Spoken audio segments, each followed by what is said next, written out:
What is up, guys? Welcome to another Amazon FBA happy hour. Today's guest, we have John Sung. Welcome, man. Thanks for being here. Happy to be here. What's up, everybody? What is going on? Let us know where you're from. Hey, what's going on? Hey, Sung. You want to give Yeah, everyone a little background? so I'm based out of Houston, Texas. I've been selling for, I would say, a year and a half now. Started last March.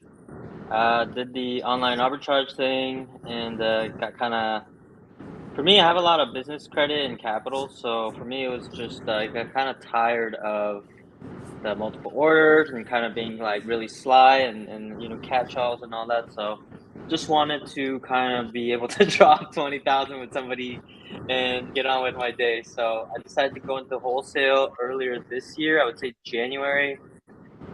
Pretty much the reason why was because I was doing really well OA Q4.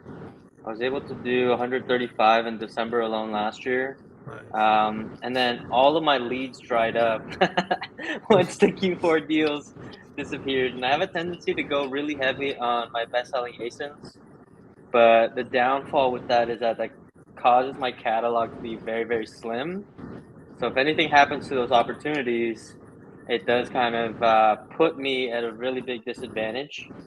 So I was like, okay, I need to be able to do this, what I'm doing now, but with a wholesaler or a distributor and just be able to repurchase those items. And so I didn't do it the smartest way, but I just jumped completely into wholesale. I just stopped buying OA completely. And now I'm 100% wholesale. And then last month I was able to do 100,000. And this month we're 6 days in. I'm already at 40,000 for the month. So it's going by really Wow. well. That's Yeah. awesome. The only problem is my inventory is about to dry up really, really quickly. So need to get back to it buying again. But now I'm kind of at the mercy of my suppliers. Um, and it seems like a lot of suppliers have a lot more customers now. Like they're not as quick to send me offers as they were in the past. Interesting. Do But you think just because there's more competition and people want to get into wholesale, or? yeah, and then I would also say because of ASD, a lot of those suppliers were there and they picked up a bunch of new clients, right? Okay. And so they have a lot more people kind of throwing money at them. So that's one of my assumptions, but really you just never know, right? Yeah, no, it's always interesting. And like, yeah, I guess like there are people out there who definitely want to do business. And like, yeah, I think the same thing happens with like OA too. It's like people get onto certain stores or certain products, and then it just kind of what was good now is all right, and then it kind of like bottoms out, and then you kind of have to like start over and find new stuff. And yeah, that's kind of what happened with me too. Like in Q4, with like all the apparel, like I was like buying all this stuff. It was so easy, and then like all these returns, then more competition, and I was like, wow, like I don't want to be in this category anymore. And I just kind of, like you said, I didn't do it the best way. I just basically stopped sourcing, and I was like, I'm not buying anymore. And I have slowly been building it up, like kind of like the right way, I guess you could say. Yeah, Um, I'm in but the yeah. same boat. It took me 9 months to kind of get back to where I am now. Be able to like I could say I could spend 40, 50,000 with one supplier, but with lead times and all these other things going on, it does become a bit of a headache.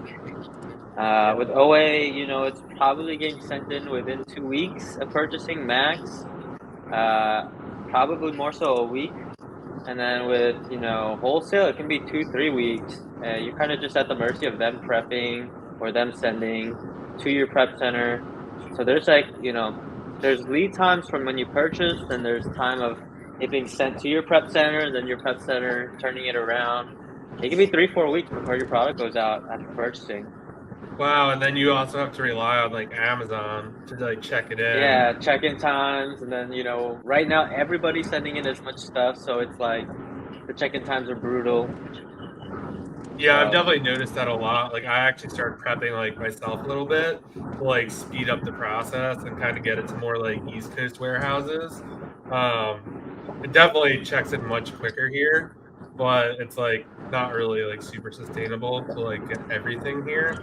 Like kind of based on the size, and then like yeah, some of the stuff I'm buying is not tax free, so I want to send all that stuff to like my prep center. Yeah, I will say that's the one good thing about wholesale is there's never really any sales tax to worry about, no matter where you're buying from. You mainly That just is kind of really have to worry more about like logistics, about where to get it to, how much you have to pay in shipping, because you kind of have to like in certain situations you have to pay for shipping twice. You have to pay for shipping from supplier to prep center, and then you have to pay for shipping from prep center to Amazon. So that's that is something to make note of. But I will say the margins are much better with wholesale. It's just a much harder game to learn. okay. So for in terms of like I guess shipping and stuff like that, are you trying to work with like just suppliers like where your prep center is, or you're just looking for any supplier I and work then with trying to any figure it supplier out? because there's prep centers in every state. And if you notice in terms of wholesale, you want to go to like the major cities. So it Okay. won't really matter because there will be a prep center there in that major city. I think e-commerce is so big now that a lot of people in these major cities are opening up prep centers to take advantage of the surplus of people who need, prep services. So say you go to Miami, Los Angeles, Chicago, tri-state area, there's going to be some prep centers everywhere in those regions. I mean, there's prep centers even in like Atlanta and things like that. So I go the route of finding my supplier first and then figuring out the logistics afterwards. A lot of people do the opposite and they'll look for suppliers near them because they want to ship to their own house or something like that. But then I feel like you're limiting yourself and just because of location, as opposed to taking that factor out and then figuring out what you need to do afterwards. That makes sense. So how are you going about, I guess, if you want to tell the audience, like if you want to make the switch from OA to wholesale, kind of how are I you would, finding suppliers or kind of what's your methodology? yeah. So I have a tendency, like when I'm doing a lot of like something new, I'll get as many VAs as possible Okay. because you're gonna front load the work. Once you find those suppliers, you don't necessarily need 4 or 5 to do outreach or whatever. Not saying I have 4 or 5. I had two, essentially just doing all the outreach for me, emailing, doing like Google Maps research, and inquiring about opening up an account. And then I would handle all the phone calls because I wouldn't necessarily want like I'm trying to think of it in the perspective of a wholesaler. I would want to talk to the owner, the decision maker, kind of like if you're a real estate agent, like you don't want to talk to the son of the person who's buying. You want to know who's got the money and who's signing the check, Yeah. because at the end of the day, like just having to go that extra step is just a hassle. So I handle all the phone calls in terms of like I'll have them create a list for me of people that didn't answer, so I'll call them, or people that did inquire via email, and I'll call them, introduce myself, let them know how much we're looking to purchase or what type of things we're looking to purchase, and go about it that way. And that's the thing is that it just takes a lot more work upfront. But if you kind of talk to a bunch of successful FBAers in the wholesale model, they do is work with like 2 or 3 suppliers. They probably contacted 1,000, but they only work Mm, with two. So that's why for me it makes sense to load up on the VAs in the front end to maximize like um, output in terms of outreach. But then once you get them, you may only really need one VA to kind of help you with the actual sourcing part. got it. Okay, yeah, because I guess that makes sense. Because like I guess you're seeing like less tanking on like these wholesale listings. So like the idea is you could replenish a lot more, I would assume. Yeah, and like once you get to like the high level purchasing and like let's just say like the MOQs are like 15,000 for one ASIN. I had a couple of those. You're only competing with like the big boys that don't care to just tank the listing. They know Mm, it's not gonna just sell in a week, right? A lot of new people, they see Instagram videos or reels or TikToks. They think it's like you buy 200 units, it's supposed to sell in a week or two, which is almost impossible unless you have some really good ranked items. yeah. So So, like, the people that you compete with are spending lots of money, and they know to, like, it's a game of just rotation on the buy box instead of just racing to the bottom. So it is a lot easier in that sense when your products are harder to purchase. Yeah, that makes a lot of sense. So how many suppliers do you think you contacted, and, like, how many are you working with now? I've probably reached out to like 500. Wow. And I've worked with four, but I only really have two suppliers. And they're Okay, in two different categories. One's a beauty supplier, and then the other one is like a health and well, I would say supplement supplier. It's the okay. simplest way to put it. Um, but I need to get into grocery. That's like one niche that's kind of untouched for me right now. Yeah, I heard that's pretty big for, like, wholesale, like, grocery is, like, one of those not Yeah, easy ones, but, like, more popular, I guess.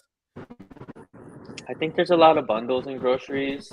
Um, and what I'm seeing a lot is there's a lot of like not supplements, but like household stuff, like cleaners or like cleaning product or shampoo or things like that. So definitely wanna I don't know, I just wanna like whatever's gonna make me money, I wanna look into it that avenue. Yeah, no, that's a good way to handle it. Are you doing all wholesale to prep? So right now all my suppliers prep for me. I don't even have a prep Okay. center. I don't even have a VA. I just handle everything myself.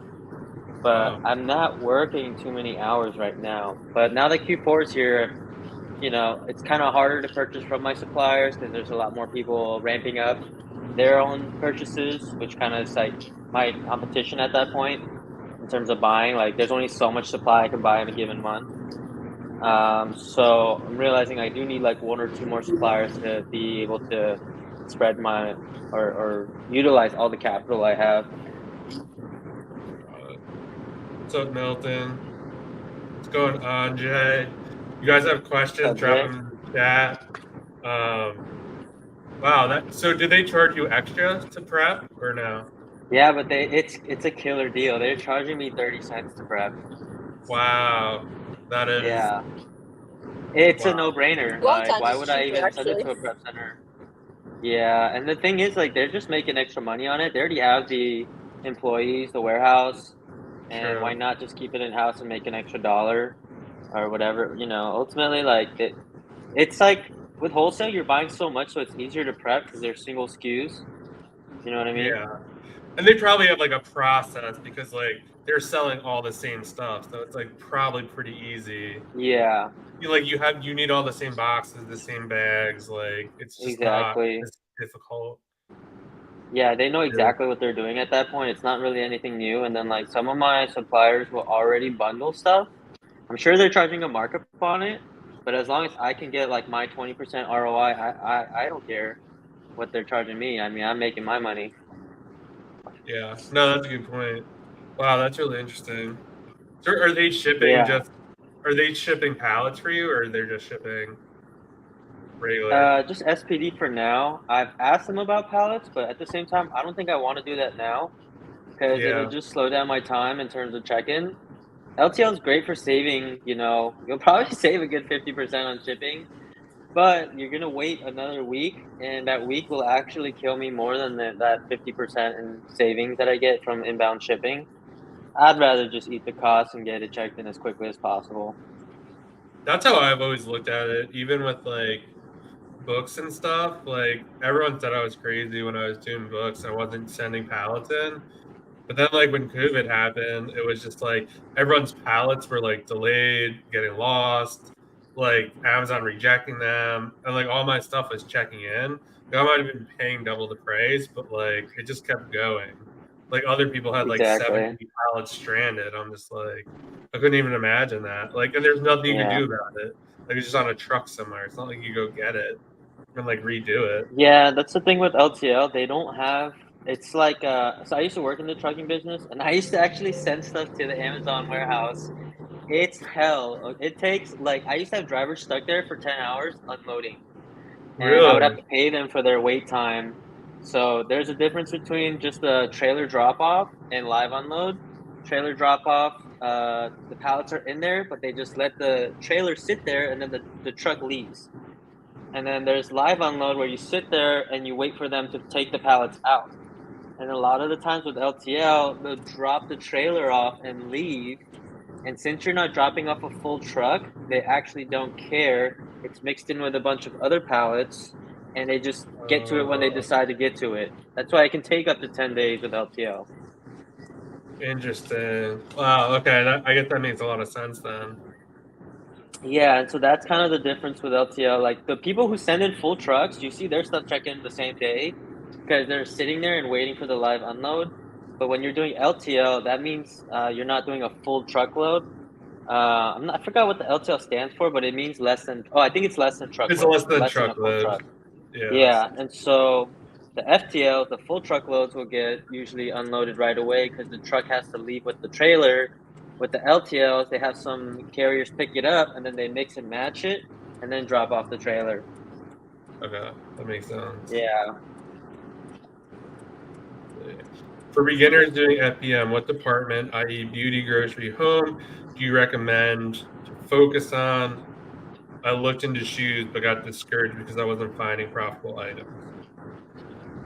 So I'll say this, Tala. She's my student, my Oh, management KO okay. student. Um, it doesn't really matter what category. Some things are easier than others. I would say beauty is good for FBM because the shipping will be cheap Yeah. because they're very small items, easy to package. Do a lot of first But with class. that You just need an said, envelope. yeah, I will say this. There's been another student that joined after you, and he sent me 50 shoe leads at least in the last week. So the opportunities are there. I think that comes down to you improving your skills in regards to sourcing. That's what I would recommend in regards to that because there are still leads, even though obviously everyone here is a little bit weary of shoes right now because of the return rates. Yeah, no, I agree with you. I think a lot of FBM, yeah, it's definitely good. Um, and yeah, I guess beauty is good. It's just light. It's easy to ship. You just have to make sure you have like your settings like set correctly. I've heard a lot of horror stories of people just like starting out and like they have like overnight set up and like they don't really think through that they should have boxes and envelopes and it gets them off to like a really rough start with Amazon because like once you get a bad shipment mark, you got to do a lot of volume to kind of negate that. But yeah, I think those are all like good categories. You just probably want to focus on stuff that's like easy to ship. Yeah, I'm kind of going through that right now. I FPM'd a couple of things because they're at my house, and I'm like, it's better I just sell it and just get it out of my house and wait for it to check in and all that. And I only sent in two shipments, but one of them is marked late shipment by like half a day. So Oh, now in like Amazon's eyes, my account is dinged a little bit.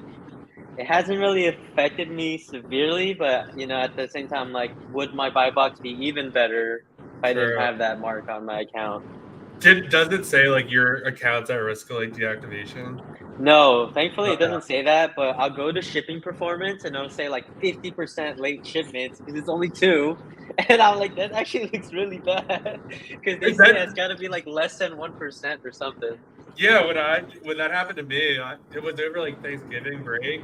I forgot to turn off MF or whatever, and then they're like, I see it's like, oh, your account's at risk of deactivation. And I was like, what? And it was like, I don't know. I kind of stopped doing merchant build books as student FBA. It was like 2 out of 10 were like late or something. Yeah. Back then, that was before like health insurance and all that kind of stuff, and I was like, oh god, like it's over. But like it was fine. Like eventually, I think I just did. But like it was definitely scary for like a month because you were just like, oh man, one more mistake, like it's not gonna be good. Like kind of. Yeah. Q4 strategies from now on. What are you doing for Q4? I would just say there's nothing really new other than buying more of your best-selling ASINs. You don't really have to reinvent the wheel or anything. And like I saw your post the other day that John, that you said you've been test buying for the whole Yeah. year. So you don't have to test buy now because now is the time you should be buying 2, 3, 4 months worth because it'll sell in 1 to 2 months, Yeah. and your test buy would have been in the past. So for me, I had really good November and December last year, and that was kind of when I transitioned from shoes to appliances. And I test bought September, October while I was transitioning, and then once I bought like 10 units and it sold in like 2 hours. So I knew I could load up on that ASIN, right? So then when those Q4 deals came around, I was buying 10, 20, $30,000 worth of them. And, to be honest, like most people's thought process after is they should have bought more of their best selling ASINs Yeah. instead of hesitating and being like, damn, I should have been a little more conservative. Yeah, no, I'm with you on that. And yeah, that's basically my plan. I'm always open to like kind of like trendy stuff, but that would only be like 10% of what I'm buying. Like I'm not like one to chase like these bolos and toys, and there's just too much risk in that for me. I don't really like doing that. Like granted, like you can make a ton of money chasing these bolos, but I'd rather just be selling stuff that I already know like sells well. I'm familiar with the return rates. I'm familiar like with how much supply I can get without getting orders canceled. I think for me, that just kind of like in Q4, like you don't want to be wasting time, like getting orders canceled or ordering from websites that like screw up the order, because it just creates all this like hassle. And there's just not like if you think Amazon's busy, like all these retailers are busy too. Like they don't care about like your returns or like that they sent you the wrong thing. Like, and it's just that like obviously you gotta like reconcile it, but like Q4 is not the time to be doing that kind of stuff. So Yeah. that's kind of how I like look at it. And like, yeah, I'll be like dabbling in like hot Lego sets and stuff like that. But it's maybe gonna be like 10% of what I actually am like selling. It's gonna be like kind of bread and butter stuff I've been selling all year. And I just kind of this will be my second OA, I guess you could say, Q4. And it's just like last year was like so easy because I had like a little experience and like stuff I've been buying through the year.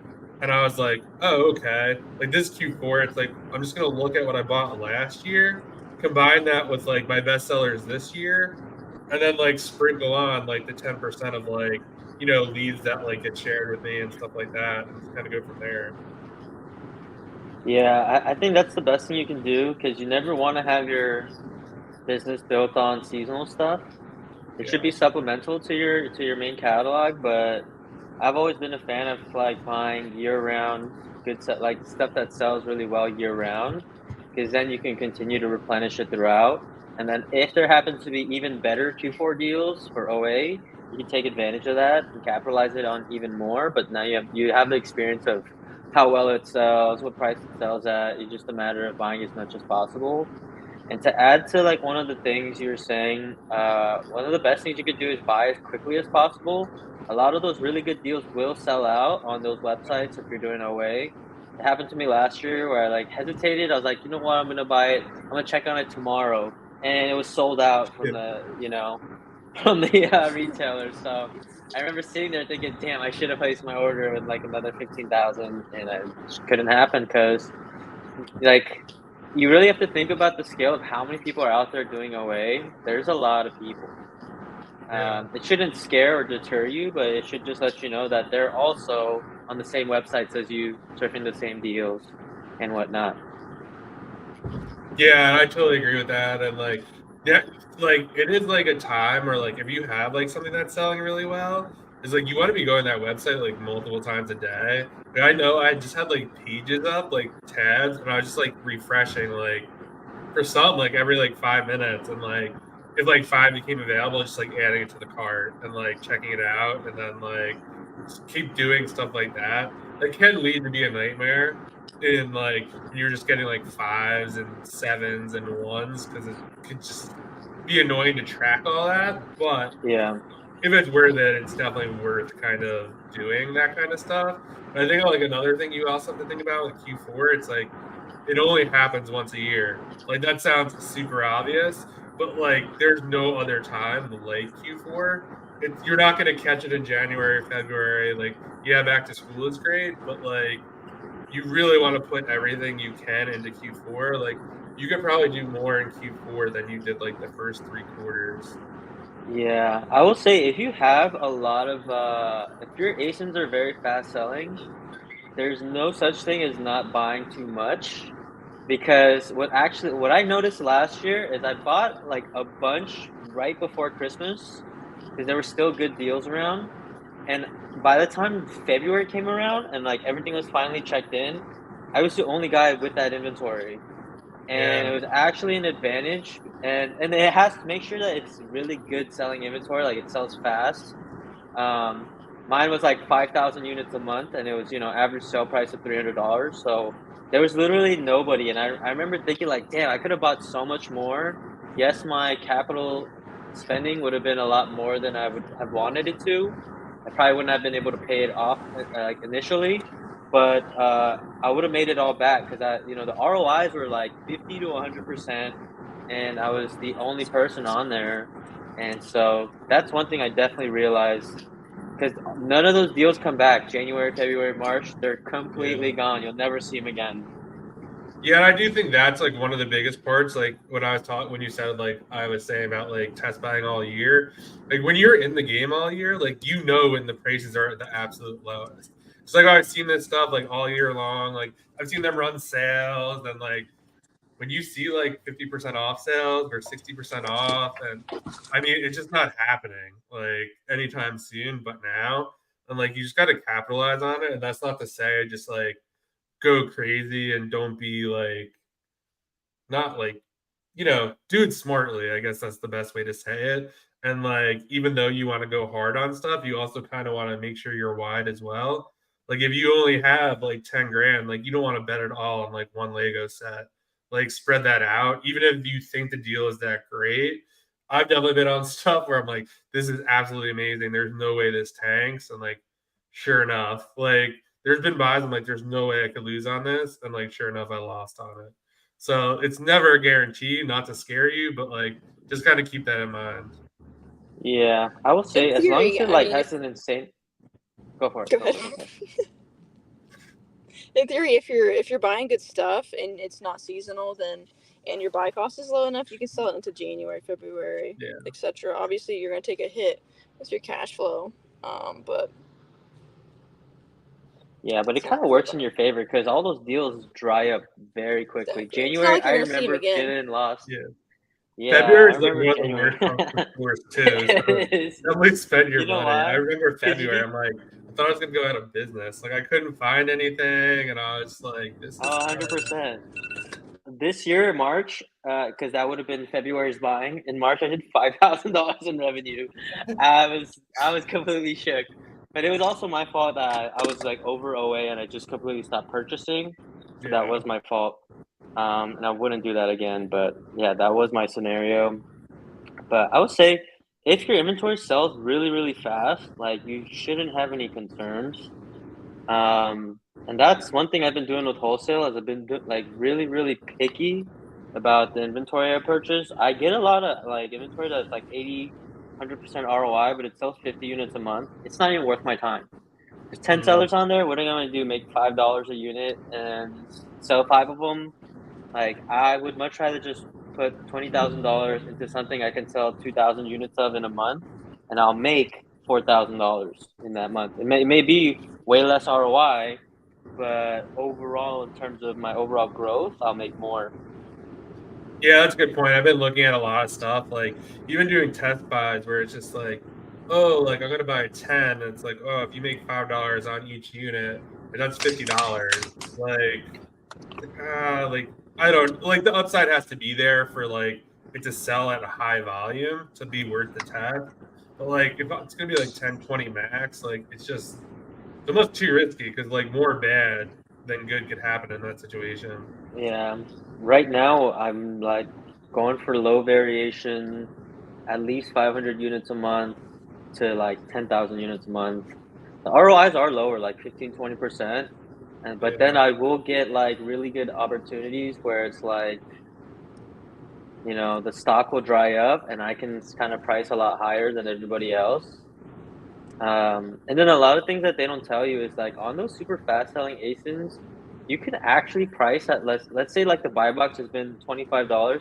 You could price at 28 and still sell a good amount. Yeah. Um, because just the volume and the traffic to that listing is so high, and maybe your $28 one is the only one that can be delivered the next day. So they buy yours, and because the traffic is strong enough, you'll sell a decent amount. You won't get like a huge buy box share, perhaps, but you can still sell a lot more than you would expect at a higher price. Yeah, that's a really good point too. And like, make sure your repricers are set. Like, I'm on one thing right now where it's like it sells anywhere between, I don't know. Let's just, for hypothetically, let's just say I'm not gonna get the real numbers. Let's say it's like 30 and my max is 50, and like every once in a while I'll get 50, but if I set it to get 50, like it screws up the listing. So like I'm getting it like Yeah, 30, 32, 35, 38, and then you'll get 50, and then it goes back to, but it's just like this constant up and down.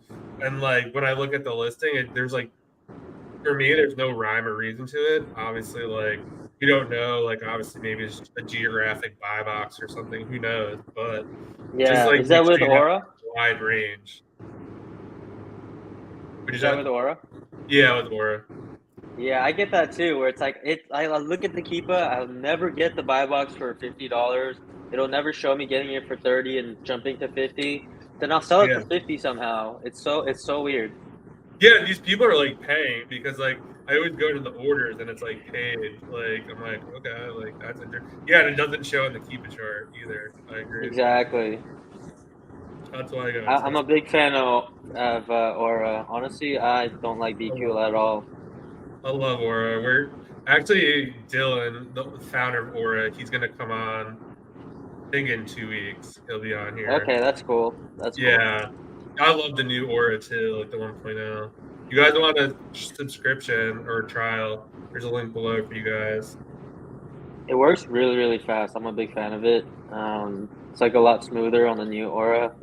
And I'll say that that hyperdrive feature is actually really nice. Like I've tested it to like, wow, change the price and I go see the listing. It changes a lot faster than other repricers.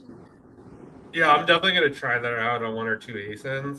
I'm like almost like afraid to do it, but the listing's pretty stable, so I'm probably just gonna try it. No, it's solid. It will change like sometimes like when I want to liquidate something, I have hyperdrive on every single one, but when I want to Really? liquidate something, I'll manually change the price to like hog the buy box, and it'll change it really, really quickly, which I really like. That's awesome. How is Michaela's situation with Amazon? I never heard back. It's been like 4 months, I think now. Never back. Damn, No, 5 months. 5 months. that's It's been crazy. 5 months. Yeah, I'm making my appearance again during quarter 4. I'm working on I the had a house really a lot scary right now. situation with a shitty supplier who sold me fakes and inauthentics, and I had like 10 inauthentic claims like a month ago. I was shitting myself because I'm like, dude, I'm gonna get suspended. I just ramped up buying all this inventory, all tied up in money, and thankfully, I only have two now. I got all of them removed pretty much, except for two. Um, but that definitely was a scary situation. I think that's one of the more important things about wholesale. You definitely want to testify first. Make sure you can trust the inventory that they're sending you, and then you can ramp up. My supplier was just he was just a piece of shit. He like was so sneaky. He sold me authentic stuff in the beginning that did very well, gained my trust. And then Oh, he's like, "Are you ready to start spending more?" I was like, "Yeah, I'll take everything you got." And not I was spread out over a bunch of ASINs, but then like literally like 90% of them were just fakes and inauthentics, and I was just getting that's complaints scary. left and right. Yeah, and I've had one listing suspended, but I actually just beat it the other day, so thankfully that was nice. But like I know myself they are inauthentic. Like I some of the stuff was returned and like filed as inauthentic from customers, got sent back to my house, and I looked at the product myself because I don't have a prep center or it's not shipped to me. I never see the product, and then once I Yeah. saw it, I was like, damn, he's been like screwing me over since the beginning. Like it was like when I saw those 1 ounce trial or whatever the samples put into one. I had one. It was like 8 ounce ASIN, and literally there were like 9 1 ounce things in there. And I told him and I called him out. And he's like, "They're getting 1 extra ounce. Why does it matter?" Oh my god.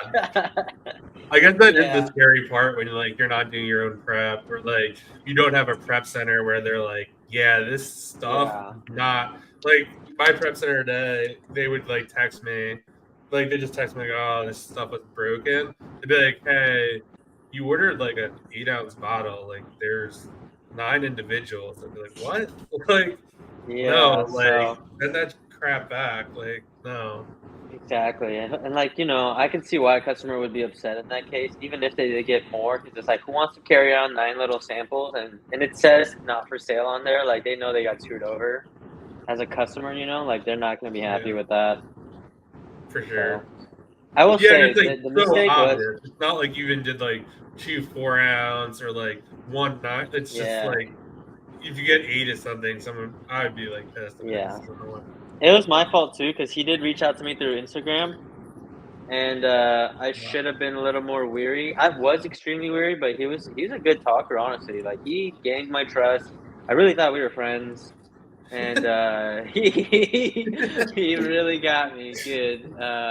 So thankfully, I cut that relationship, and I just I been. delete every DM I get asking if I want like wholesale stuff. I don't even talk back to them. You should, dude. It wasn't worth it. Luckily, like I was stressed for like good 2 months, 3 months, because I was just getting inauthentic since like August, maybe even before. Yeah, because they're And hard to like just tackle in general. Like you gotta do a lot of it through like email with Amazon. Like if you call support, they're gonna be like, no, like you need a higher level team member, and then you just keep getting like bounced around. yeah, and the invoices he was giving me were not like working. They were just not working at all. Because I've had inauthentic complaints from a legit supplier that I buy from. Nothing's ever an issue, and then I submit their invoice and boom, like it's cleared up immediately. But this guy, I've been submitting over and over for like 3 months now, and then just the other day I had 6 removed. I think it was the same Amazon employee that just was not caring Probably. They're and probably just I'm focused erased 6 of thinking at them. this. Yeah, I was really happy when that happened. It just took a lot of stress off of my plate. What are the return rates for women's clothing versus women's shoes? I've never really sold any women's shoes. I think it really depends on like the clothing for women. Like when I first started, I was selling like these like Nike, like I think they were like bike shorts or something, and like they were like an extra small. The return rate was like 40%. Like it was absolutely terrible. I think I sold like 200 or 300 units, and I think I made like $100 when it was all said and done. I feel like for women's clothes, you're better sticking with just like large or like extra large, like as bad as that sounds. I just feel like that's like a safer size. I feel like in clothing in general, like probably the most return size I ever had is medium for sure. I maybe because it's like an in between size. I feel like for me, large and extra large, I've never really had any issues selling that. That's clothing in general. I don't know. What are your guys' thoughts? Yeah, I think it's harder to get those, in store. They're always Yeah. gonna have like medium and small, like Hmm. extra large, XXL. Those are a lot harder to get. So that would be my opinion of it. But women's in general, like they just have the high return rate. They're a lot Yeah. more pickier with their outfits. Like men, we don't really care. It could be loose, and we might just find a way to make it work. Put on a belt, whatever. With True. women, they're gonna be a lot more specific about how it fits on their body and things like that. It's a fair play. Yeah, I agree. Women, I think women's like clothing, shoes. Women Yeah, are picky. I'm not really that picky, but most people I think but are that's most why I women like are. beauty, because women are the majority spending money on beauty, and they will religiously buy that item over and over and over, which creates a really loyal and strong Yeah. customer base, which we can take advantage of. And then with beauty, it's like if they open the packaging, it's kind of done for, and you'll get reimbursed by Amazon. As opposed to clothing, they're gonna repackage it, whatever. So you don't have that luxury. With beauty, it's like, it could have like a plastic seal on there. Once you break that seal, it's no longer sellable as new. So Yeah, or if they send it back, then you get reimbursed automatically. exactly. So that is the nicer part with like beauty, my personal opinion. Yeah, I always said that beauty for the low returns. I think it's just most women who are buying like makeup online, they've already used that makeup. So like for me, if I was going to go and try makeup on for like the first time or like experiment with a new brand, I just go to Ulta because I know their return policy is very generous. And like if I use half of it, I can just return it and they're not going to give me like an issue because that's just how Ulta works. And like obviously when you're in person, you can actually like open it. So if it's like eyeshadow, whatever, you can go and test it out in store against your whatever your skin tone is and see, okay, will this match what I'm looking for? Whereas if you do it online, you're just hoping. So I don't know. That's my theory, at least, that women tend to buy online when they've already, and that's exactly what I do. If it's something that I've bought multiple times and I know exactly what I want, I'll just buy it online. Not have to go to the store. Yeah. That makes sense. Lately, I find it's really hard to get missing units, shipments reimbursed. Seems they changed the process for disputes and rejecting invoices. Has anyone else experienced this problem? I think like it's definitely gotten harder. It used to be a lot easier. They want more proof. I probably think probably some bad actors who are like trying to get reimbursements for stuff maybe they didn't send in, so they crack down on it. Where Amazon is just sick of paying out reimbursements for their employees losing the inventory. Um, I use Riverbend Consulting. They kind of do all my lost inventory claims. I really don't think they've ever lost one, to be honest. I mean, I have to send them like the invoice that I did. I've done it myself, and they're like, no, and it's like kind of a pain to like submit it. But then Riverbend does it, and they're like, okay. Like, I don't know if they like view Riverbend as more trustworthy or other services more trustworthy that like it is legit. I have no idea. That's kind of been my experience, but it is really annoying because for some of them, it's like, oh, one of the 10 units is missing. And it's like, man, like to screenshot an invoice or send it over for like $10. You like really, but like those $10 add up like at scale. So it's just really annoying. Um, but Riverbend, I just like basically they send me a screenshot. They're like, hey, you're missing these units. Do you want to pursue this? Sometimes I'll be like, no, because it's sometimes the prep center will be like, oh, we accidentally sent 8. Um, and you only had 6. So I know it's like it's not supposed to be there. But like in general, it's pretty easy for me. And I don't think they really get much stuff rejected. Yeah, I mean, what you could do is also go to like the contact Seller Central support and then submit it manually. That seems to be working a lot better for me than to do like the case submission through your shipments. Because sometimes like I've had ones where it was like counted and like you can't even file an investigation yet. Yeah. So I'll just take the shipment ID and submit it manually and then give them all the info and then I've gotten reimbursed really quickly from that method. Yeah, that is a good way to do it too. Because they totally flipped it around. It used to be like, oh, like you're missing one. Now it like goes against you. Like it never used to be that way. Be like, oh, you messed up this shipment, and it goes against your like messed up shipment rate. It's Exactly. not what it's called, but it's something like that. If you go into your dashboard, it'll be like shipment issues, and like they like lose it, but like they turn it and go against you. So it's always good to have a service, in my opinion, because like they really understand the platform better than I do. As like bad as that sounds, because that's what they do all day. Yep, that's what I use. I use Riverbend. John hooked me up. It's always good to have one. And then, I mean, you can honestly copy what Riverbend does. That's what I ended up doing. Now my VA actually does most of them. I still have Riverbend just overlooking, over top of my VA in case he misses some things. So occasionally I'll get, emails from Riverbend letting me know that they've filed a case and stuff and they got reimbursed. But yeah, I mean, you can honestly just copy. You learn how they kind of do their stuff, and then hire an admin VA or whatever down the road, or do it yourself. But it's one of those tasks that I'm like, I'd rather just pay somebody to do than me to do it. They So I'll get annoyed. actually services like that will catch like a lot of stuff that you'd never look at, because I just look at my shipments and then it might say 600 units and then only 597. So I know like three are missing, but then they'll do their own like claims and they'll be like, oh, warehouse, change or whatever, Yeah. like ship out, and then it'll get lost. It'll say warehouse lost, and I'm like, and that's completely separate from the three that were missing. So they're able to really look at like the actual like back end data and go up based off that. Because I'll have them file claims that I didn't even know were missing items if I were to just plainly look at my shipments. So Yeah, they I've had also that catch a lot situation. of that like items that were supposed to be returned by customers Yeah, that weren't.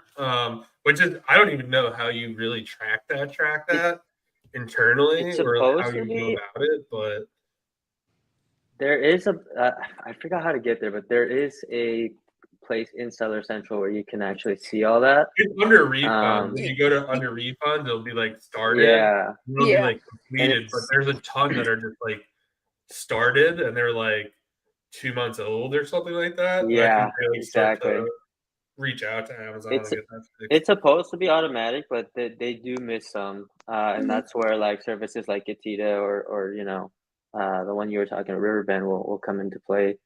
One thing I thought was really cool, Sellerboard has a feature on here for returns where it actually tracks all that data, and then Really? they'll give you a spreadsheet. Yeah, they'll give you a spreadsheet with all of that.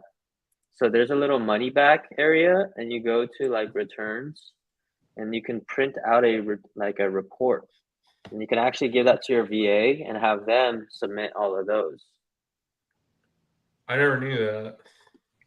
Yeah, Yeah, Slugborn so has some underrated features. pretty much that's what Riverbend and stuff are doing. They're getting this report and submitting this data to Amazon and then getting reimbursed. So you could technically move that in house to your VA. So if you go to like Sellerboard and look on the left, it says money back. There'll be like lost and damaged. There'll be a return, and then you can Oh, okay, I actually see use it this. now. Yeah, it's really neat. I was kind of just digging into it the other day, and I was like, oh, this is actually pretty smart and Wow, or pretty neat. And yeah, I'm gonna have to go see you're this. kind of able to, because if like let's just say you get reimbursed $1,000 a month and whatever, you're gonna pay that service $250. Like if you're already paying your VA $500, kind of just save yourself half of their monthly payment, and it won't take them more than one day out of the week to So get this stuff true. done. Yeah. All right. What should we target on Black Friday to flip? Will it be worth doing traditional RA that day as well?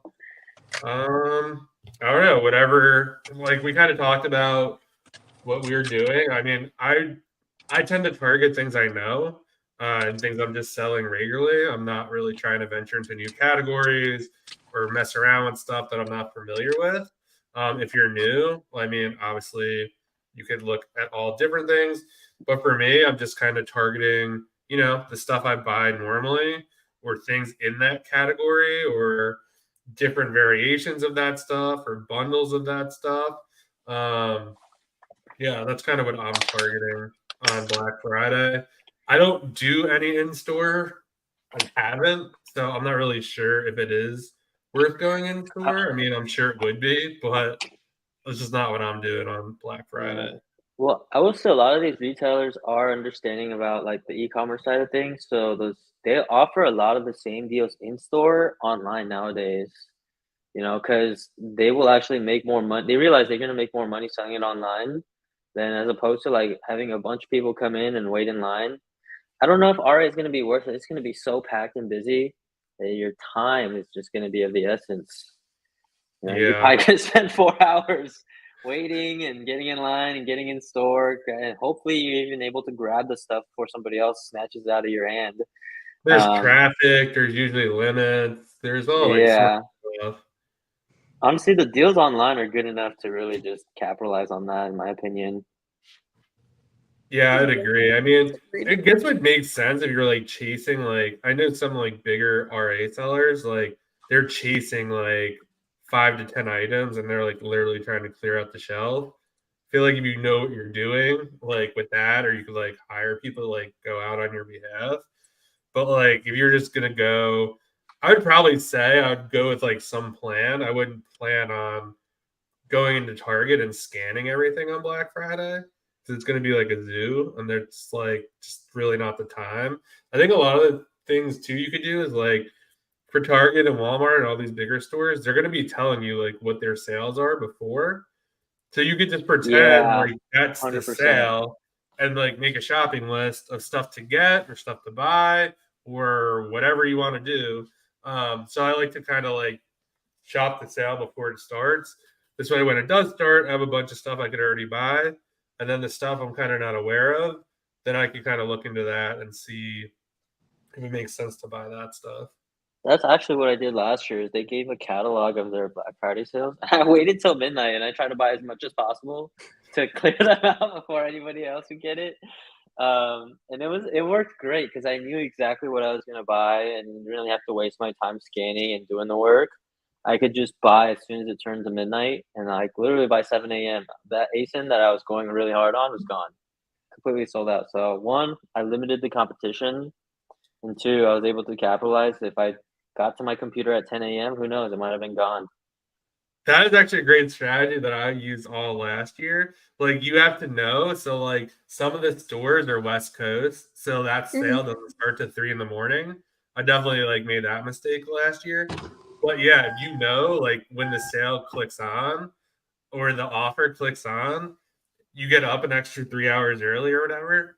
Like it's not a big deal. Like you can just go to bed early. Like that day, like Yeah, it's really not a big deal to like wake up. In my opinion, it's worth it because when everyone wakes up and like all the good stuff's gone, well, you could go to bed and then like Mm-hmm. know that you got the best yeah, stuff. and you don't And even it's have to. probably You don't have already to work the shipping to next day. you, so you're like even more ahead of the game. Yeah, and you don't need to work the next day. You've already spent $15,000 by midnight, so it's like I'm going to bed or just relaxing. But what I would do, because I did have more money, I would just refresh it every couple of hours. As soon as like they would replenish it, I would try and buy it out again. And I was definitely like on like a hawk that during that time on my computer. Like rarely left my computer, which is constantly refreshed because they will eventually restock that item during those times. Yeah. Oh yeah, for sure. They're definitely going to, and yeah, it's definitely a crazy time. But yeah, I love the idea of like waking up earlier, staying up later. So when it like first clicks on, you're like ready to go. I just remember last year, Jason and I were we kept telling each other we didn't buy enough. We didn't buy enough. Yeah, we definitely did not buy enough. We would sell out, and we're like, man, we should have bought more. Yeah, it's a trick. It's definitely like an emotional like roller coaster because like you're like, what if this goes wrong? Or I mean, some Yeah. stuff will go wrong, but for the majority of it, like it's usually pretty good, and it's like I sold out before December 10th last year. I didn't even make Yeah, it to I should have bought Christmas. more. Honestly, I should have bought more. Did yeah, not. that's how I was. So last year was my first like OA Q4, and like I totally dropped the ball because like I spent like 70K and like freaked out. I was like, oh my god, like I remember that that. just doesn't work out. Like, so I just stopped spending money, and then this year I like know a lot better that like that's Yeah, I will around. say it was my first Q4 too, so I was a bit weary about of like spending too much. I did still spend a lot, but I could have definitely spent more. It's just a small piece of the pie. At the time, it felt like a bigger piece, but then once you started selling through, you're like, man, like that piece was actually microscopic. Yeah, like for instance, if you bought like there was one item I bought like I was like, oh man, 30, like this is it all sold in one day. I was like, damn, like I don't know, like the volume is just absolutely insane, and like a lot of times Keepa does not reflect the volume that it actually No. is, because I think it's just selling so fast. It's just not possible for them to By the do time that. it updates, you're already out. Yeah, it's just a crazy like I don't know. If it's your first Q4, it's gonna be awesome. Let's see. How can I do FBA if I live in an apartment on the fourth floor? Don't have a place for shipments to go. You can probably get a Depends. storage unit, and do it that way. I don't know, to be honest. Like you just got to make the best of the situation and maybe like clear out space, or I don't know, just got to make it work. Or you could utilize a prep center. I mean, you want to get on that ASAP at this point, but Oregon Prep Center still taking clients. yeah, we're gonna prep center. There's a link below for that. Um, but yeah, I think that you got to make it work, or you could try to look for items that are smaller and lighter that won't take up as much space. Like you could do a lot of damage in the beauty category, and that's not going to take up a huge amount of space in your apartment. Um, so yeah, I mean, I don't know. I think that's you just got to make the best of it. Utilize a prep center, or just kind of go after smaller stuff. I mean, the first year I sold on Amazon, I had a 1 bedroom apartment. It wasn't on the fourth floor, but like it was not ideal at all. But just work on the Man, floor. Like it's not like knowing what I know now after having a warehouse. It was like an absolute disaster. But it's like it's what I had, and I just made the best of it. depends too. Like, do you have an elevator there? How True. safe is it? Is it one of those like motel style apartments where anybody can just walk up to your front door? That'd be a lot more riskier. True. But like, and like, do you have a gate? You know, it really just kind of depends. But like, my apartment is really safe. They just be sending boxes to my door, and nobody really cares. Nobody touches anything. They're all like super rich here, so they're not gonna they're not gonna worry about my packages. Um, Yeah, but I guess also if it you're really worried just about them depends. getting stolen, you can get like a UPS box and have everything shipped Yeah. there. Yeah, I know a lot of people do storage units. They don't want to like get a warehouse, just get a storage unit. Yeah, that's Um, true. That works too. yeah, I mean, there's ways you can get around it, but if you're like delivery is not an issue, then it's fine. Just get your pickups, and then eventually what you'll do is just set up the UPS pickup, and you let them worry about taking it down. That's another way to look at it. Yeah, the cool thing is like I send everything right now through USPS, and they have free pickup, so I just leave it at my front door when I FBM it, and go through USPS, and they just come and grab it. I don't have to do anything. Yeah, there you go. So do you guys buy a lot on Black Friday week to send that FBA for January since they can't check in quick enough? So I feel like No, this is kind of like a big myth, and like I don't want this to come back and bite me, but check-in times were not that bad last year from my no, experience. Like I don't know how everyone else experienced it, but everyone was like, "Oh, you can't send to Amazon." Like I experienced almost quicker times than they probably are right now. yeah. Yep. I will It also say, depends on what you're sending. I wouldn't it's be buying probably like worse now. candy canes on Black Friday, maybe. Um, like something that will only sell during Christmas. I mean, people do buy candy canes outside of Christmas, but for the most part, like if you're just buying like your normal average replens and like an air fryer that like someone's gonna buy regardless if it's Christmas or not, I feel like that shit would be like fine to send. Yeah, I think it's worse now because people like doing PL and whatnot. They're loading the boat with 10,000 units right now. You know what I Yeah, mean? And so, like, even like Amazon sent us a notice saying like your October storage limits will be higher because everyone's really sending in a lot of inventory for November and December. But like, I bought a bunch of stuff, last week, which is of November, which is Black Friday, um, and it was sold by like mid December. So yeah. Yeah, I was afraid, so I was super hesitant because everyone's like, oh, if you buy during Black Friday, like it may or may not get there in time for Christmas or whatever, and it ended up being fine. I think it checked in literally like less than 10 days. It was ready to go in less than 10 days. Yeah. So, and I sold through it anyway, and before Christmas even came. So. And shipping also too, speed, I think too, is like if you're buying from like bigger stores, let's just say like Target, Walmart, Best Buy, like they're like shipping it quicker than they normally would. Like they're trying to get it out. Like they realize it's the holiday. Like they don't want like Target doesn't want you like seeing that Walmart has it cheaper. Like they want to get the stuff out as like, quickly as possible. Yeah. And also they have deals nowadays that like it's like Black Friday week. It's not just on Black Friday. So I remember there were deals early November that I was like capitalizing on the sales during Black Friday. I still remember like my Black Friday was really good because it had the same inventory that I would purchase again on Black Friday, just at a cheaper rate. But we're selling on Amazon, so people aren't really looking for deals in that sense. Or there's like lightning deals where Amazon's reimbursing us for that difference. Yeah, and I heard it's toward like last year Walmart did like Black Friday for like the total month of November. Like it literally started November 1st. They had like these like mini websites for every day, and it was like different deals. I'm sure They did like some play like 21 Days of Christmas or something, and it was just like just constantly giving deals every other day. So I think it's just the entire month of November and December just have insane deals. Yeah, it's definitely going to be like absolutely crazy. I will say the deals during Christmas were not great. Yeah, I agree. Yeah, it was more so Black Friday. Absolutely terrible. I remember like the year prior, the sale was so good. They had like I think it was like buy one get one on like toys and all this other stuff. Last year, like I had like my whole list and like everything on my list like was not part of the sale. And I was like, you gotta be kidding me. Like this is I remember talking about that.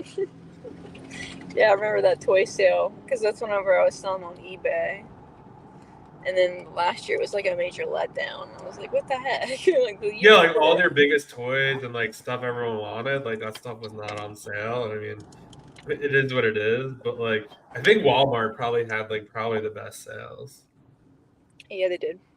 And they were offering like 10% cash back, which was absolutely insane. For like a week, anything you bought at Walmart was like 10% cash back, which you can't beat.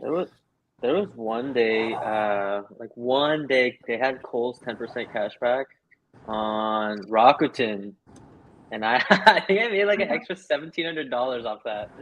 Just that alone, before any of my margins, anything else. Like it was incredible.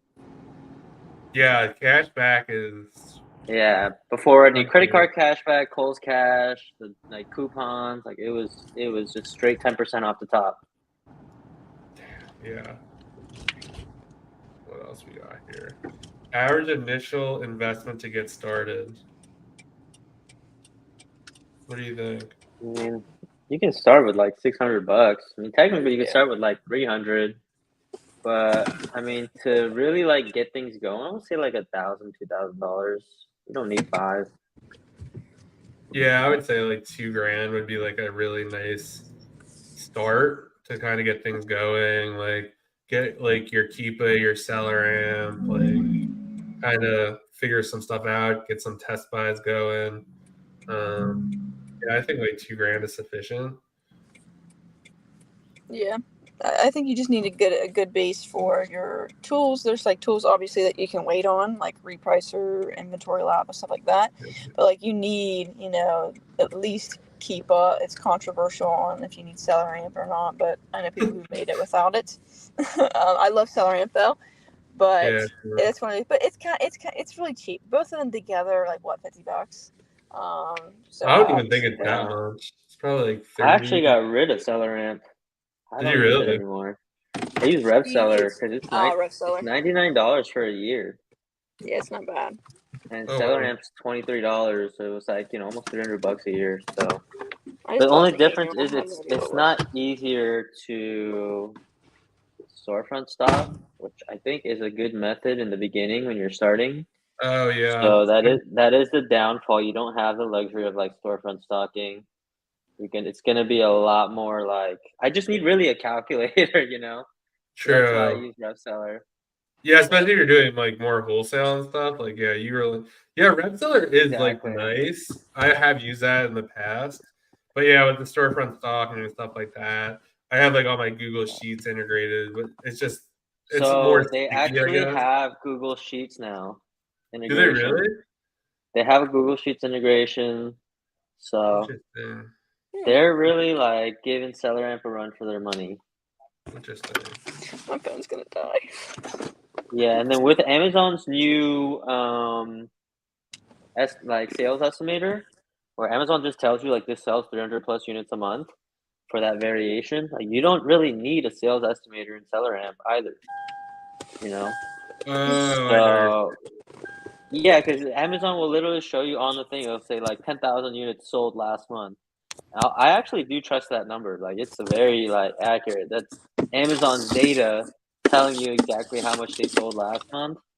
It's a good way to go about it instead of having to use like the sales or the SellerAmp, sales estimator. Yeah, no, that is I feel like a lot of like that must be like the new marketing tactic because like a lot of these stores, it's like, oh, like 500 people have this in their cart, like or like Yeah, 1,000 people bought this in the last hour, or like I started to see that on like a ton of websites, or like 1,000 people have this in their cart. You're like, what? Like, okay, like it's like kind of like when you're trying to like buy something that you're going deep, you're like, I wonder if this is like all resellers have this stuff in their cart. Like, is this even an accurate yeah, number, or is it just consumers? Like, it just like kind of makes you think. It's like, I don't know. yeah. What else we got? Are you guys doing FBM? I don't. I do not know yet. I'm gonna try to do more FBA. I did that last year. I hardly did any FBM, and I had a great Q4. Yeah, I'm just not really sure if I'm going to do that. Because I Yeah, travel a lot, like because my family's from New York, so during that, like I'm traveling, like so I'm not even kind of like around to kind of do that stuff, and like I don't want anything to fall through the cracks. So majority, I would say maybe I FBM like 2% of everything I sold, and it was like stuff that was light or pretty much anything that could fit into an envelope. Like I wasn't doing like crazy Lego sets or anything like that. yeah. And you better be damn near perfect if you're doing FBM because any mistakes will really hurt you. And then if they're not happy, you're not gonna get that review removed. Agreed. That It's is one it's gonna be downside. stuck on there. I've had stuff where like the inauthentic stuff, there would be bad reviews, and because it was FBA, it was immediately struck through. So that was really nice. Like my rating as far as that is still good, even though I have a lot of like bad reviews. Like I sold a bunch of light bulbs I made a killing off of, but like the way that they packaged it, because it was small and light, I had Amazon prep it, so they were not prepped Mm, correctly, and a bunch of customers were like pissed off that it broke during transit. And they still get their refunds and whatnot, but they're just a little irritated and leave a bad review on my storefront. And ends up getting like every single one of those reviews got struck through because it was FBA. yeah, definitely. And people are like, they're not that nice. Like if you like promise 1 day shipping and it doesn't get there in 1 day, like Yeah, good luck. Like, so just be like careful. I know a lot of people will say, I mean, FBM, it's a great opportunity and like you make a ton of money. I mean, Michaela did last year. Um, for me, it's just like not one of my strengths and something that like I don't know. I have a lot more space here. So I had like a 2 bedroom apartment like last year doing this.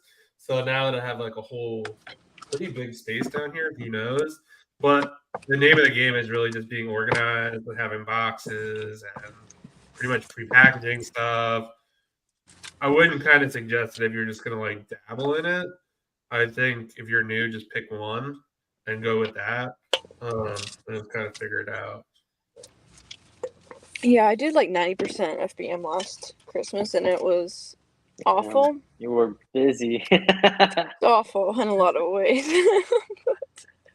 Yeah, I mean, it is so like I would say like a lot of people like love to talk about FBM and like how much money they're gonna print doing it and And like then they don't do it. There's so many people in this space right now, and that's like my next really tweet. I got to formulate it, but my biggest pet peeve is people will talk about like all these things and like real estate, for example. People try and get people into real estate from Amazon. They'll say, "Oh yeah, I'm going to go buy me rental properties." How many people actually have? Not not, many. Same thing yeah. with the FBM. You'll see, "Oh yeah, I'm going to make 50K profit off of FBM," and then you go to I'll talk to them next month, no, next year, and then ask them how much they did, and they actually didn't do any at all. Yeah, I It's think nice to talk it's about. you also have to think too, like if you're working full time, like I used to own a decent sized like book business and a lot of it was merchant fulfilled. I thought we had it down pretty good and it took us about like a minute a book to like send out, like to like get it in an envelope. Obviously, granted, these are like all different sizes, but like even knowing the weight, like you gotta tape the box, like most of the time, you have to put like some packing paper in there, tape it up, print a label, make sure it's going to the right person. Like sometimes if you print in bulk, multiple items, Amazon doesn't print one, and then like you have like it's just a lot you have to pay attention to, and it can be extremely time consuming. And also, a lot of people I feel like make the mistake they do not factor in shipping um, cost because to ship anything like that isn't like in an envelope is super expensive. Like you want to ship a Lego set that's like this big, like it's gonna cost you $20. Like pretty much wherever it goes, unless it's like the next state over.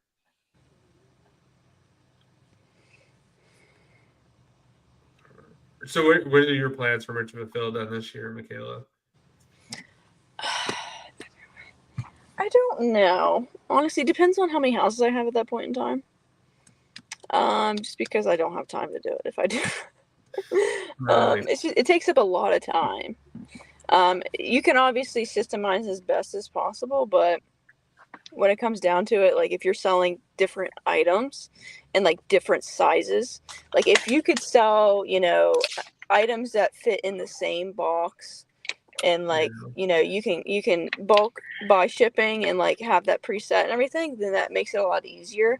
But whenever you're selling like different kinds of items and you got small items, you've got like medium sized items, you got really small items, and like you have especially if you're not buying, like I didn't buy any, I guess, like preset boxes, like boxes that like I know exactly what size they are. I would have to measure them and then weigh them. You know what I mean? Like I didn't have any like systemization whatsoever, and so that made it a lot harder. But the best thing I can recommend for like people who want to do FBM and do it seriously, look into hiring help if you're planning on doing it like larger Yeah. scale, like maybe a neighborhood kid, relative, cousin, whoever, your parents, anybody you can get to help you, that will help out. And then definitely recommend having enough supplies to last you a while, because the last thing you want to do is have to buy, poly mailers or whatever at Staples because it costs $2 for, a small one, whenever you can get them for like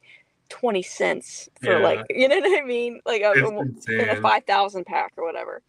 And then definitely make sure you definitely have enough supplies, because that was a huge thing. I miscalculated how many bubble mailers I needed one time, and I went to the UPS store mistakenly and was like, "Hey, how much does one cost?" And they told me it was like $2.50. Yeah, there's no like really cheap place to get supplies. Like, yeah, Oh, it unless was two you're getting them fifty. on like eBay or something. But even so, that's going to take a couple days, Yeah, no, if not and longer. definitely prepackaged stuff if you can. Like if you've got room in your house or your warehouse or wherever store you need to rent a storage space, whatever you got to do, prepackaged things. Get those things ready ahead of time, and then that way, whenever you get orders, you don't have to spend the time, prepping it. You can just have it ready to go, and all you do is measure it and weigh it if you don't already have it preset, and then putting the label on it. And then if you do USPS, they literally come to your door for free. That's awesome. UPS, it's $4 on pirate ship to have them pick it up, and that's what I usually do. I don't I don't really care if you've got, you know, a bunch of orders. $4 really isn't a huge deal. Yeah, agree. Yeah. All right. We'll call it here. Thanks for being here, John. I really appreciate it. Where can people find you? On Instagram, my Instagram is jsong.online. You'll see it on like my tag here on our screen. Cool. Yeah. Well, thanks for being here. We will see you guys next week. And yeah, have a good weekend. Peace. You too. Pleasure to be here.